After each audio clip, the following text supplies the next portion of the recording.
everyone. So as Perry has mentioned, I'm going to kind of dive in a little bit to some of the technical nature of sharing the right statements with us or with dLOC and how to make sure that that information is included in the metadata. And then I'll show you a couple of examples of some right statements as they currently appear. So here on the screen is our dLOC Technologies like information page. So here you can find some guides for submitting metadata to dLOC, the metadata template itself, as well as some best practices for digitization and some technical equipment recommendations that we've put together in the past. So today we are going to focus on the metadata template.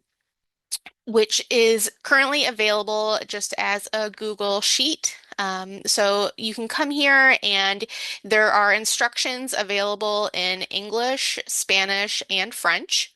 And each of the set of instructions provides guidance on the various metadata fields, whether they are required or if they are repeatable. And then we also include some examples as to how the content or should be formatted.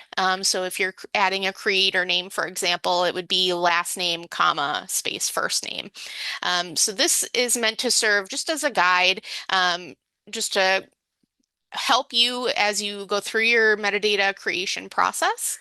And so in order to fill this out, you would just go to File, and download Microsoft Excel or a CSV file. And then that will download it to your local computer because the current Google Sheet is just available as view only. So in order to edit and add your own content, you would have to download it. So here we have it available, and I have generated this using some metadata that was provided for the last project that I actually ingested, and that was for the Olga Iglesias project. And so they have shared with us some letters and some photographs.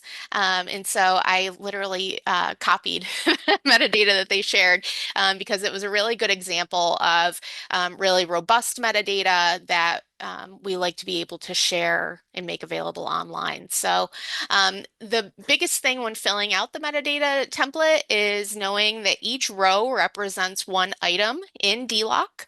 And then we'll scroll over here so you can see the various fields that the metadata template has. I've highlighted the right section just so it's a little easier to find today. But as you can see, we have a couple of different rights management statements that have been provided for these items.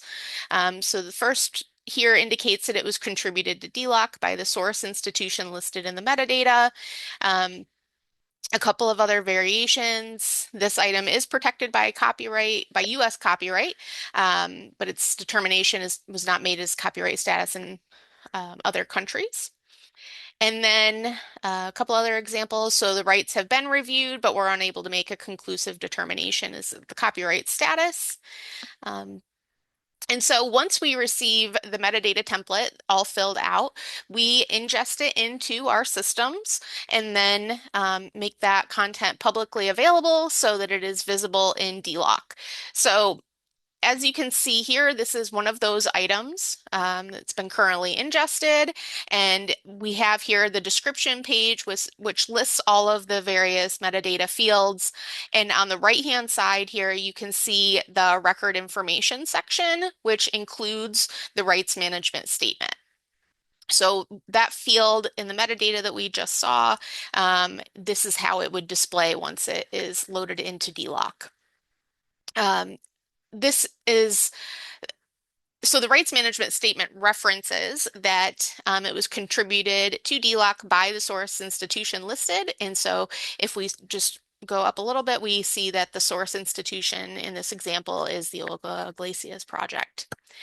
So I think it's really helpful to make sure that when you're thinking about your rights management statement that you're providing, as Perry had mentioned, how the items can be used. But the other thing that we have included here is an email address in case someone has additional information about the copyright of any particular item. So one thing to think about as you're perhaps including an email address for folks to contact you by is just making sure that that is an email that is monitored regularly, and think about just the longevity of that.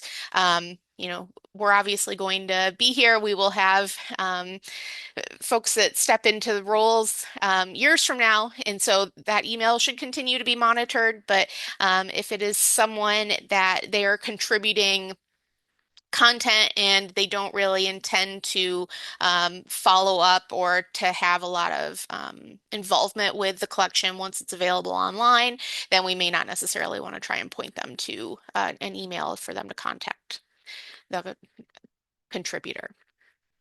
Um, this is another example of one of those rights statements that we saw in that metadata template.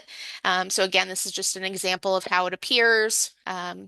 It is truncated just a little bit the way our system displays it, but the show more button will allow users to view that full statement. There are other options, as Perry had mentioned as well, that say you have concerns, or there could be some concerns about like the ethical use of items. That information could always be included in a notes field.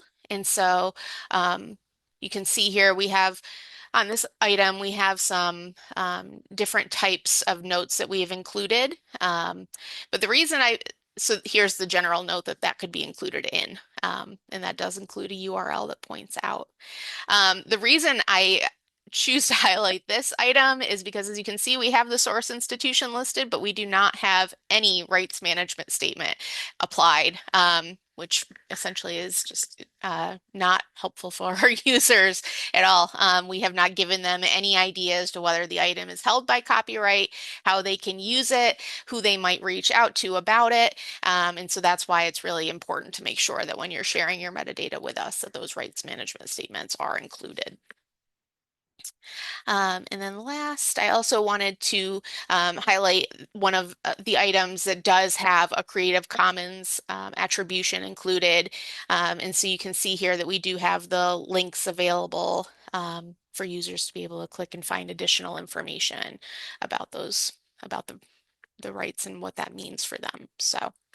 Um, so yeah, if at any point as you're filling out that metadata template and preparing to share and contribute content with dLOC, if you have questions about how things will display or what fields they might map to, please feel free to reach out. We're always happy to do some like small sample tests for you so you can have just a better visualization before you share, the bulk of a project, or let us know if we can assist you in any way.